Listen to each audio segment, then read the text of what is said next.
పవన్ కళ్యాణ్కి హెచ్చరిక జారీ చేస్తున్నాం.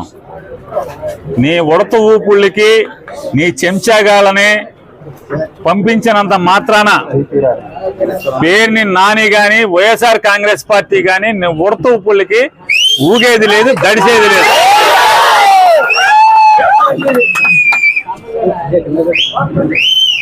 రాజకీయాల్లోకి సినిమా నటుడై 4 డ్యాన్స్లు వేసి నువ్వు వచ్చి నీ ఇష్టానుసారం ఎవరిని పడితే వాళ్ళని నోటుకొచ్చినట్టు మాట్లాడచ్చు.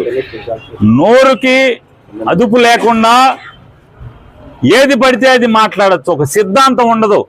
నిన్నేమో కులం లేదంటావు, నిన్న మతం లేదంటావు, ఇవాళేమో మతాల్ని రెచ్చగొడతావు. హిందువులందరూ బయటికి రండి. అదే చర్చిలోనో మసీదులోనో ఏదైనా జరిగితే వాళ్ళందరూ రోడ్డెక్కరా, వాళ్ళకు చూసి వాళ్ళకున్న ఐకమత్యం కూడా హిందువులకు ఉండదా అని మాట్లాడతాడు.